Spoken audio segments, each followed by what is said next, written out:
Capítulo 12, nós vamos ler o verso 1 e o verso 2.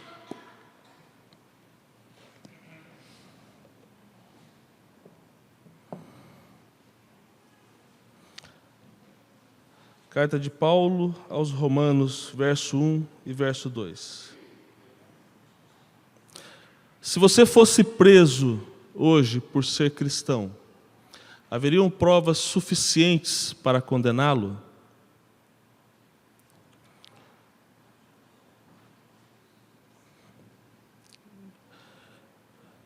Se a polícia batesse na porta da sua casa hoje e dissesse para você assim, você está sendo preso porque você é cristão, eles achariam provas suficientes para aplicar uma sentença sobre você? Gostaria de, nessa manhã, compartilhar com os irmãos a respeito do que é uma vida cristã segundo a vontade de Deus. Ou como é viver uma vida cristã segundo a vontade de Deus. E quando nós olhamos para a carta de Paulo aos Romanos, quando você olha para a carta de Paulo do início ao fim, do capítulo 1 até o último capítulo, você vai perceber três grandes divisões nessa carta. A primeira delas é do capítulo 1 até o capítulo 3, onde Paulo ele vai falar qual é a situação do homem em pecado. E ele então vai dizer que não há nenhum justo sequer, que todos pecaram, que toda a humanidade vive em pecado, e essa humanidade ela caminha em pecado, ela anda em pecado, e ela não quer sair disso, porque o homem por si só, ele deseja o mundo, ele deseja as coisas do mundo, ele deseja as coisas que desagradam a Deus. A outra divisão é do verso 3, então, até o verso 11, onde Paulo vai falar as coisas relacionadas à nossa salvação. Que foi que Deus fez por mim e por você. Que nós cantamos esse último cântico, que vai dizer que Deus enviou o seu Filho para morrer no meu e no seu lugar. Que fosse oferecido como sacrifício, um sacrifício que fosse aceito por Deus, para pagar a minha e a sua conta, a minha e a sua dívida. E aí então, capítulo 5, ele vai dizer que nós então agora temos paz com Deus. Capítulo 6, ele vai falar que nós estamos livres para o pecado. E no capítulo 8, ele vai dizer que não há nenhuma condenação para os que estão em Cristo Jesus. E no finalzinho do capítulo, ele vai dizer o seguinte: que nada pode nos separar do amor de Deus.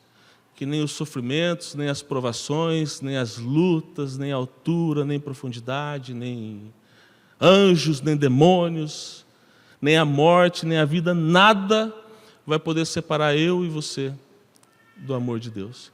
E a outra, do capítulo 9, então, do capítulo 10 e do capítulo 11, é como se ele voltasse no tempo. E ele dissesse assim para mim e para você: olha, Deus, desde sempre, te amou. Deus, desde antes, colocou o seu coração em mim e em você. E não colocou porque Ele previu que eu e você fôssemos fazer alguma coisa boa ou alguma coisa.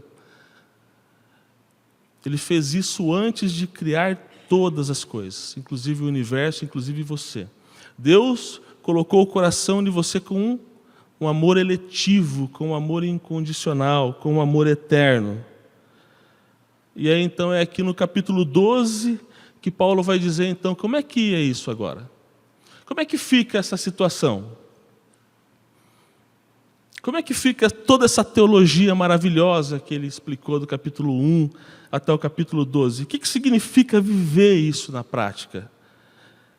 Como é que significa transformar tudo isso em algo diário, em algo prático para mim e para você nas nossas vidas? Então Paulo vai discorrer agora do capítulo 2 ao capítulo 16. O que é viver uma vida conforme a vontade de Deus? E aqui nesses dois versos que nós vamos fazer a leitura agora, é como se fosse um resumo. Aqui é como se fosse uma síntese do que ele vai discorrer até o verso 16. Do que é viver uma vida conforme a vontade de Deus. Como eu e você podemos viver uma vida, podemos ter uma vida conforme a vontade de Deus. Vamos fazer a leitura? Romanos 12, do verso 1 e 2. Paulo vai dizer assim: rogo-vos, pois, irmãos, pelas misericórdias de Deus, que apresenteis o vosso corpo por sacrifício vivo, santo e agradável a Deus, que é o vosso culto racional. E não vos conformeis com este século, mas transformai-vos pela renovação da vossa mente, para que assim experimenteis qual seja a boa, agradável e perfeita vontade do Senhor. Vamos orar, meus irmãos. Senhor, nós te louvamos, ó Deus, por essa manhã tão gostosa, por esse dia tão bonito, ó Pai. Nós te louvamos, ó Deus, porque mesmo por tantas coisas, ó Deus, que tem nos afligido, tem tirado a nossa paz, a nossa tranquilidade, nós estamos aqui hoje, ó Deus, reunidos como irmãos para oferecer ao Senhor um culto de louvor e adoração em comunidade, ó Deus, para trazer a nossa oferta, Deus, que é a nossa vida, Pai. Muito obrigado por isso que hoje, nessa manhã, ó Deus, como o Teu Santo Espírito, ó Deus, orientou, ó Deus, como o Teu Santo Espírito nos falou através da Tua palavra, Ele possa nos dar o entendimento necessário, Deus, para que nós possamos sair daqui cada vez mais próximos do Senhor, com uma vida cada vez mais santa, Deus, com uma vida conforme a Tua vontade para cada um de nós, ó Deus. Fala aos nossos corações, em nome de Teu Filho amado Jesus Cristo, ó Deus, que proporcionou tudo isso por nós, se oferecendo lá na cruz do Calvário, ó Deus. Muito obrigado por tudo, em nome de Jesus Cristo. Amém. Meus irmãos, há um mês atrás, ou um pouco mais de um mês atrás, nós tivemos a festa mais esperada no ano aqui no Brasil, e hoje já se espalha por alguns lugares do mundo aí. E nós cristãos podemos dizer assim, a festa pagã mais esperada do ano. Uma festa onde as pessoas, elas se embebedam sem parar, se drogam, se prostituem, fazem todo tipo de torpeza, praticam todo tipo de iniquidade, isso tudo sem nenhum senso do que é certo e errado, porque nesses dias é como se aquilo que já está dentro dessas pessoas fosse liberado, aqui vocês podem fazer sem culpa nenhuma. Ali as pessoas engravidam, as jovens engravidam, há mortes por overdose, há tantas coisas ruins nesse período. E o interessante, meus irmãos, é que há alguns anos atrás, eu não me lembro se 2 anos ou 1 ano atrás, tinha alguém aqui na nossa igreja dando um testemunho sobre exatamente o que estava acontecendo no carnaval. E esse irmão, ele mostrou um vídeo que rodou no meio evangélico, falando a respeito de um testemunho de uma senhora idosa que já estava na 3ª geração da sua família à frente do carnaval, na comunidade ou no morro onde ela se encontrava lá. E ela comentava que ela dizia que ela estava prevendo que provavelmente o carnaval estaria com seus tempos contados. E o repórter dessa emissora de grande audiência no Brasil perguntava para ela, mas por que a senhora acha que está com seus dias contados? Ela falava assim, porque nós não temos mais jovens aqui no morro, na comunidade. Os jovens não querem mais participar do carnaval. Eu falei, mas por quê? Porque eles estão virando Bíblia. E ela disse mais, ela falou assim, olha, aquilo que passou do meu avô para a gente, passou do meu pai, que a gente ensina as crianças desde pequenas a se prepararem para isso. Hoje os meus filhos estão virando Bíblia e os meus netos estão virando Bíblia. Eles, quando viram Bíblia, não querem participar mais. E nós vibramos com aquilo, porque vimos o Evangelho de Cristo fazendo e trazendo transformações na vida das pessoas.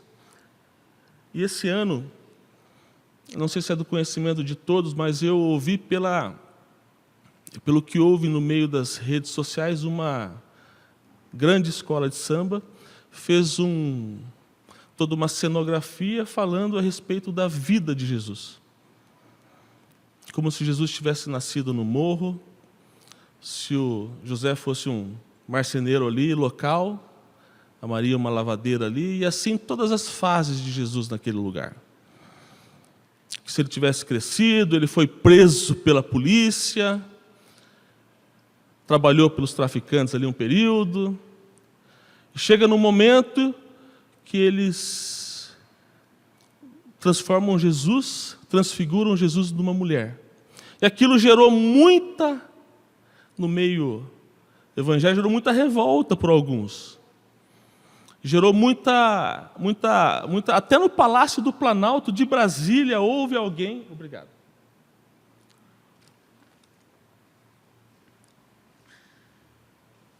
Até no Palácio do Planalto houve quem desse uma nota repudiando tudo aquilo que tinha feito em favor dos cristãos, em favor do abuso que tinha se feito pela fé dos cristãos. E passado alguns dias, deve ser do conhecimento de muitos, um pastor muito conhecido no nosso meio, um pastor que crê nos mesmos meios que nós cremos, um pastor reformado, ele vai às mídias sociais e sai em defesa daquela escola de samba. E ele vai falando a respeito do que é a cultura no Brasil, e que é aquela situação, que as pessoas estão em cima daquilo, e etc. e tal. Passado algum tempo, vem um outro pastor, mais renomado ainda, alguém do meio pentecostal, e ele então faz o seguinte, ele faz diferente, ele traz lá um profissional da área de bateria e fala assim, vamos montar uma bateria dentro da minha igreja e nós vamos lá para o final de semana, nós vamos participar e eu já estou avisando para quem for criticar, eu já estou chamando vocês de fariseus e hipócritas, e fez tudo isso. E foi lá. E quando eu venho para a carta de Romanos, e quando a gente estuda a carta de Romanos e vê como é viver uma vida segundo a vontade de Deus, eu não encontro base para isso. Eu não encontro por onde essas pessoas se acham no direito de dizer que essa é uma tratativa que deve estar na vida do cristão, de participar disso. É por isso, meus irmãos, que Paulo, quando ele faz o início dessa carta, quando ele escreve essa carta aos Romanos, ele vai dizer o seguinte, olha, meus irmãos, eu rogo-vos, pois, e aqui ele fala assim, eu exorto, eu clamo, eu me coloco de joelhos para que vocês, eu suplico para que vocês ofereçam a sua vida como sacrifício vivo, santo e agradável a Deus. E Paulo aqui ele apenas não suplica, ele só apenas não roga para que eu e você nós oferecemos as nossas vidas, mas ele roga por algo muito mais sublime e maravilhoso, porque ele apela aqui pelas misericórdias de Deus. E quais são as misericórdias de Deus na nossa vida? Quando ele fala assim, eu rogo-vos, pois, pelas misericórdias de Deus, são essas que ele explica do capítulo 1 até o capítulo 11, que é toda essa teologia, que é todas as coisas concernentes ao que Deus fez por mim e por você, que é coisas relacionadas à salvação. Ele fala assim, por tudo isso que Deus fez com você. E aqui por trás disso aqui, tem uma coisa maravilhosa dentro da fé reformada, que é a soberania de Deus frente à responsabilidade humana. Muitos acham que os reformados são robozinhos, né? Mas é a soberania de Deus sobre todas as coisas e a nossa responsabilidade. É a nossa reação frente à ação de Deus. Paulo está dizendo, à frente de tudo aquilo que Deus fez por você, frente ao fato de Deus ter te resgatado, ter te transformado você em vivo, ter aberto os teus olhos para essa vida, para essas coisas. Você ofereça o vosso corpo como sacrifício vivo, santo e agradável a Deus. Paulo, então, aqui, quando ele fala, apresenteis o vosso corpo, aqui o verbo, no grego, é paristeme, significa ofertar-se, colocar-se à disposição de alguém. O cristão, ele deve se ofertar, ele deve se oferecer totalmente no serviço de Cristo. Toda a sua vida no serviço de Cristo. E Paulo adiciona aqui, para que nós oferecemos o nosso corpo Quando ele fala corpo aqui, ele está combatendo o gnosticismo, que era muito forte na igreja dos romanos, naquela época, porque os gregos criam nisso. Os gregos já criam que se o espírito é bom e o corpo é ruim, né? Se o espírito é bom e a matéria é má, então eu tenho que cuidar do espírito, eu posso praticar todo tipo de iniquidade com o meu corpo. E Paulo vai dizer o seguinte: não. Paulo vai combater isso e ele vai falar o seguinte: olha, vocês vão oferecer por sacrifício santo e agradável a Deus o seu corpo, toda a sua vida, tudo o que você tem, tudo aquilo que você faz. Ele está dizendo para mim e para você o seguinte: ó, a vida moral, a vida ética vem antes do cerimonial, ou vem antes do religioso aqui. Tudo aquilo que eu e você fazemos, da hora que nós acordamos, à hora que nós dormimos, vem antes do religioso.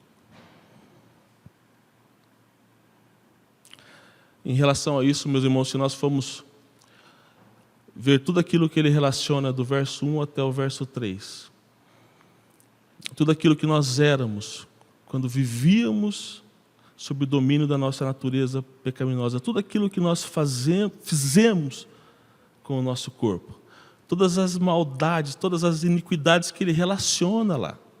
Se você ler, você vai perceber. Em contraste a isso, ele fala assim: agora você vai oferecer o seu corpo. Ao contrário disso, totalmente a Deus, em uma vida santa, em uma vida de sacrifício santo e agradável a Deus.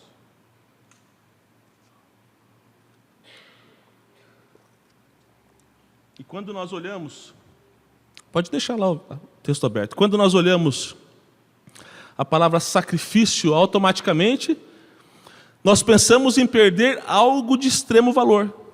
Na nossa natureza nós crescemos aprendendo isso. Quando você pensa em sacrifício, você já pensa: ó, eu vou perder algo de extremo valor. E Paulo está dizendo aqui, para mim e para você, quando ele fala essa linguagem de sacrifício, ele está dizendo para mim, ele está remetendo ao culto que havia lá no Antigo Testamento, que foi estabelecido lá no tabernáculo, que era com base no sacrifício, que os judeus conheciam bem, sabiam todas as práticas, eles sabiam como funcionavam, sabiam toda a forma litúrgica que Deus tinha estabelecido sobre esse culto, sabia como isso funcionava. Paulo está dizendo para mim e para você: olha, você não precisa pensar em perder algo de valor, mas em dar a Deus. É todo o conceito de dar a Deus algo de extremo valor. É por isso que quando eu e você, nós chegamos aqui na igreja, quando nós nos reunimos no templo, nós somos convidados a fazer isso. A dar a Deus como sacrifício algo de extremo valor. Eu e você, quando nós somos aqui convidados a ofertar, a dizimar a Deus, você não está trazendo algo de volta que pertence a Deus como um dever. A gente vê muitas pessoas falarem isso: olha, eu estou devolvendo aquilo que é teu. Meus irmãos, nós estamos fazendo isso como um ato de adoração a Deus, como um ato de expressão de toda a devoção, de toda a submissão a Deus, porque Ele é dono de tudo e de todas as coisas. Não é mais o sábado, o domingo, é todo dia, é dia do Senhor. É toda a nossa vida, é tudo o que temos, é tudo o que somos, é todo o tempo, tudo é dele. É uma vida de sacrifício santo e agradável a Deus. Sacrifício vivo, santo e agradável a Deus. E quando Paulo fala aqui sacrifício vivo, ele se remete também ao que acontecia lá no tabernáculo. O animal, antes de ser oferecido, ele tinha que ser o quê? Morto. E o seu sangue tinha que ser aspergido sobre o altar. O que Paulo está dizendo para mim e para você hoje é que o sacrifício é vivo. Ao contrário disso, do que era feito lá no antigo, hoje as nossas vidas devem ser oferecidas como sacrifício vivo. Da hora que nós acordamos, à hora que nós dormimos. Da hora que você sai da sua casa, como você trata seus filhos, como você trata seu vizinho, como você vai se tratar o amigo no trânsito que te fechou sem querer, como você vai tratar o seu patrão ou como você vai tratar os seus funcionários, como você vai tratar os seus amigos na faculdade, na escola. Ele está falando que a nossa vida tem que ser uma vida de total entrega e devoção a Deus como um sacrifício vivo e santo. Nós devemos ser ofertados a Deus como sacrifício vivo e santo. O Senhor Jesus vai dizer lá em Mateus 5:28, quando ele diz assim, portanto, sede santos, porque portanto, sede vós perfeitos, como perfeito é o vosso Pai. Esse é o grande alvo do cristão. É ser santo. E ser santo aqui é ser separado, é ser de uso exclusivo de Deus.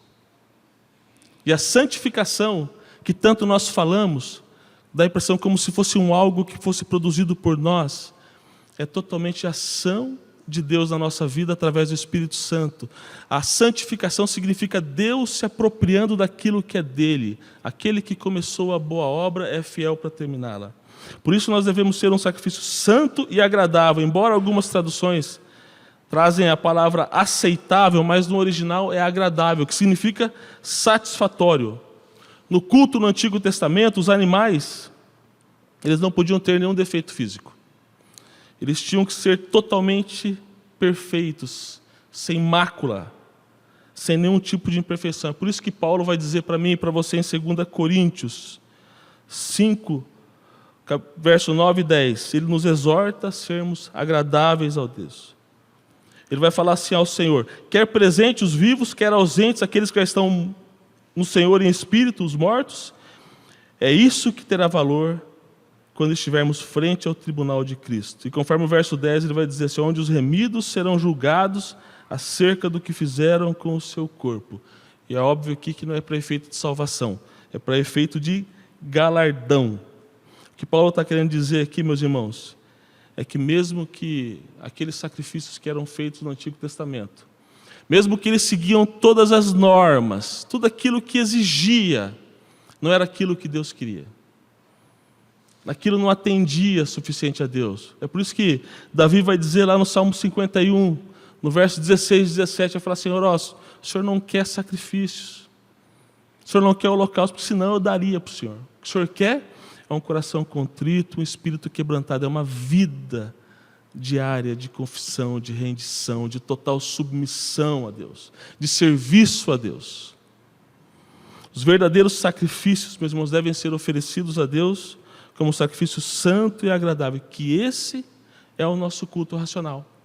Esse é o nosso culto espiritual, esse é o nosso culto razoável, esse é o serviço razoável, esse é um culto oferecido pela nossa mente e pelo nosso coração. Esse é o culto espiritual, o qual participa a nossa mente, o nosso entendimento. Esse é um ato constante e inteligente de adoração a Deus. É um culto racional. É como se Paulo está falando, é um culto que vocês, criaturas racionais, devem oferecer a Deus. E esse culto que somos nós, ele tem sérias implicações na nossa vida. E essas implicações estão na nossa vida ética e moral e na conduta e na forma que nós conduzimos a nossa vida. Não só direcionadas para Deus, mas com relação ao nosso próximo. É difícil e é duro quando a gente percebe que muitos dos cristãos hoje não querem crescer em conhecimento da palavra de Deus. Quando Paulo fala desse culto racional, ele está falando disso, é um culto de crescimento constante, que é a nossa vida, é um culto de busca constante por conhecimento da palavra de Deus e intimidade com Deus. Nós somos chamados a sermos adultos com relação ao entendimento da palavra e essa busca por isso, meus irmãos. É por isso que o nosso culto racional é aquele que envolve a nossa mente de uma maneira ativa, crescente. Por isso ele vai dizer, no verso 2, que nós não devemos nos conformar com o mundo. E aqui isso é de forma literal.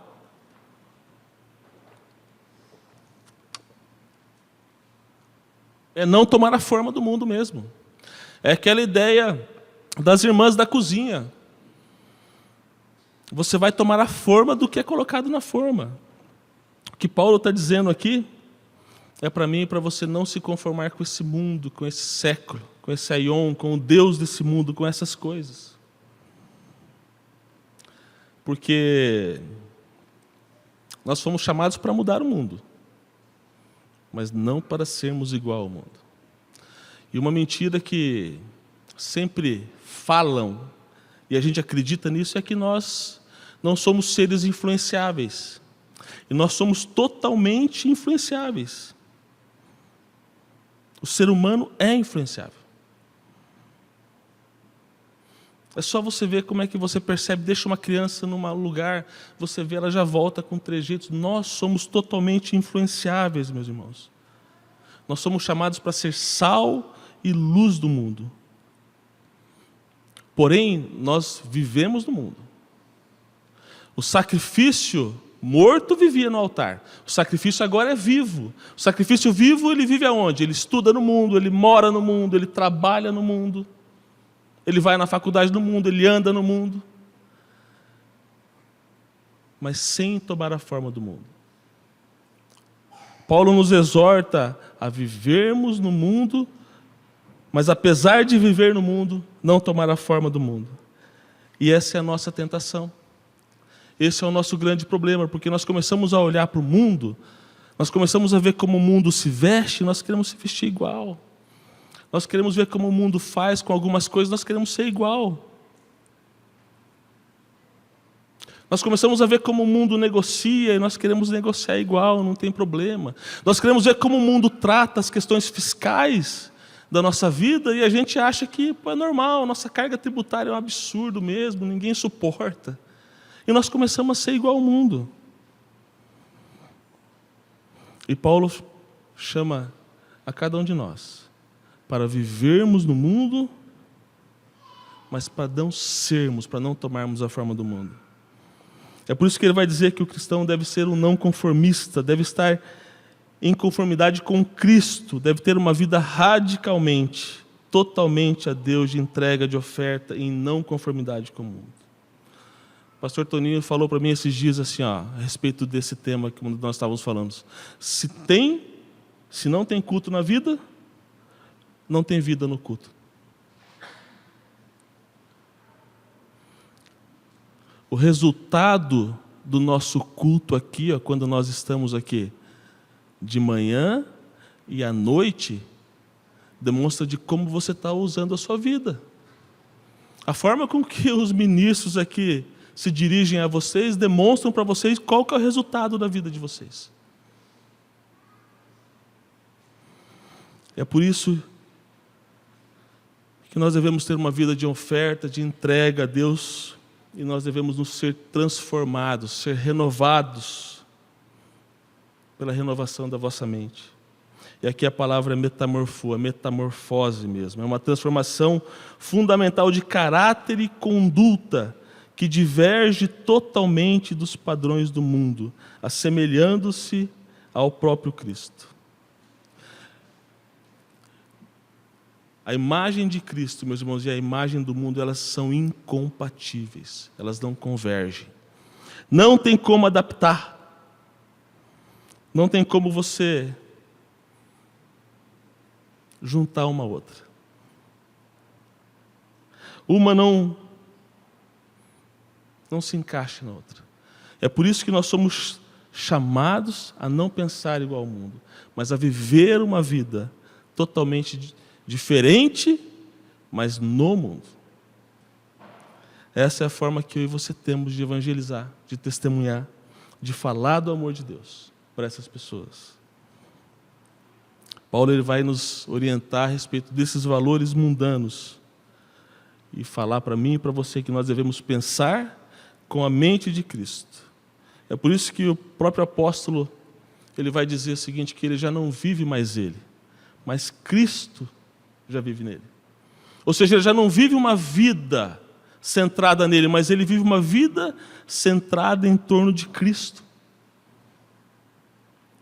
O que Paulo está nos ensinando nessa manhã é que a vida moral, ela vem antes do cerimonial. Ela vem antes do religioso. Com que o modo que nós usamos o nosso corpo serve de excelente indicação de como está o estado da nossa alma.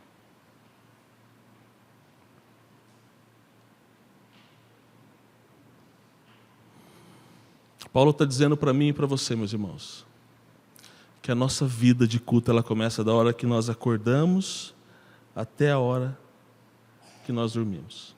E é uma vida de total entrega a Deus.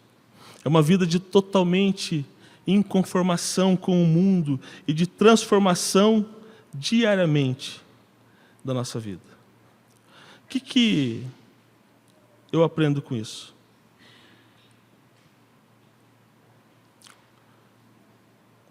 A única forma de eu provar a boa e perfeita vontade do Senhor certamente é tendo uma vida de entrega, de oferta totalmente a Deus. O que Paulo está falando para mim e para você aqui é o seguinte: olha, não adianta você querer saber a vontade de Deus para a sua vida, se você não tem uma vida de busca constante, de conhecimento, de oferta, de entrega a Deus. É inútil. Somente quando nós entendermos que nós temos que buscar a palavra de Deus, que nós temos que nos ofertar inteiramente, saber que Deus é dono de tudo e de todas as coisas, de todo o nosso tempo e tudo o que nós somos, como sacrifício vivo, e nós temos que ser santos, separados e aceitáveis, agradáveis a Ele. O que eu aprendo com isso? A primeira coisa que eu aprendo, meus irmãos, é que a graça de Deus é a fonte e o fundamento de uma conduta íntegra. Se não fossem as misericórdias de Deus que Paulo apontou do capítulo 1 ao capítulo 11, eu não teria condições de me oferecer em obediência a Ele. A graça de Deus é a base de tudo isso. A soberania de Deus e o cuidado de Deus é a base sobre todas essas coisas. A segunda coisa que eu aprendo com esse estudo aqui é que a vida moral, ela vem antes do ser moral. Não tem nenhum culto agradável a Deus, sendo só simplesmente, puramente interior, místico, abstrato. A nossa adoração deve estar em fatos concretos e diários, que flui de uma expressão de atos pessoais, da hora que a gente acorda, a hora que a gente dorme, manifestados através do nosso corpo. Terceira coisa, meus irmãos, que a vontade de Deus para cada um de nós é de que cresçamos em maturidade espiritual e que a nossa vida se torne completamente separada, radicalmente, pelo Espírito Santo de Deus e com uma nossa mente totalmente renovada. Eu queria voltar para aquela pergunta que eu fiz no começo. Se você fosse preso hoje, haveriam provas suficientes para condená-lo? Se você fosse preso por ser cristão hoje, e a hora que esses juízes que fossem buscar a sua condenação fossem visitar o seu Instagram, eles achariam provas suficientes para condená-lo, seu Facebook? Ou falariam assim, não pode liberar que cristão não usa esse tipo de roupa, não anda assim, não participa desse tipo de festa.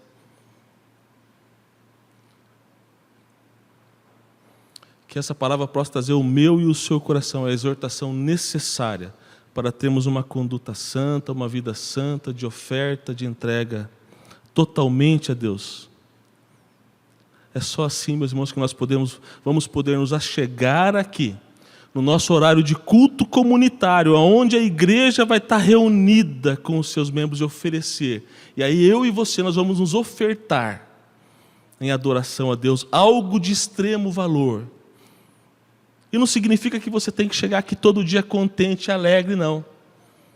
Vai ter momentos que você vai chegar aqui e você não vai aguentar erguer a sua cabeça diante de Deus, como o próprio Jesus conta a respeito daquele publicano, que não tinha condição nem de erguer a cabeça. Ele só falava assim, Senhor, tem misericórdia de mim, tem misericórdia de mim. Mas como Davi diz, Deus não rejeita um coração contrito e um espírito quebrantado.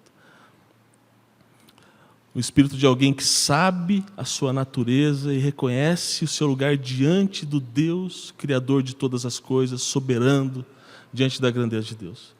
Que Deus os abençoe, meus irmãos. Vou chamar o pastor, vamos fazer uma oração. Senhor, nós te louvamos por essa manhã, pela Tua palavra que foi lida, Deus, foi falada, Pai, que ela possa encontrar nos nossos corações e na nossa mente, ó Deus, o entendimento necessário, ó Deus, Que nós possamos entender, ó Deus, que não é só o coração, ó Deus, mas é uma vida toda, é o corpo todo oferecido ao Senhor, ó Deus, como sacrifício vivo, santo e agradável a Deus, ó Deus. Aquilo que é teu, ó Deus, aquilo que um dia o Senhor pegou para o Senhor, que é as nossas vidas, ó Deus, nós possamos oferecê-la como uma vida íntegra, moral, ó Deus, de ética. Por isso nos ajude, ó Deus. Tire de nós tudo aquilo que atrapalha, Pai, a nossa comunhão maior com o Senhor, ó Deus. Tudo aquilo que nos distancia do Senhor, ó Deus, que nós possamos ter o desejo sempre de buscar a Tua Palavra, ó Deus, em oração, em intimidade com o Senhor, ó Deus. E que o Teu Espírito Santo possa agir em nós, ó Deus, a cada dia, Deus, nos direcionando para aquilo que o Senhor tem para cada um de nós, ó Deus. Até o final, ó Deus, até o dia que estaremos todos juntos com o Senhor, ó Deus. Que é a nossa esperança, através da cruz do Calvário, através daquilo que o Senhor fez por todos nós, através da sua graça e da sua misericórdia, Deus. É em nome de Jesus Cristo que nós oramos, agora e sempre. Amém.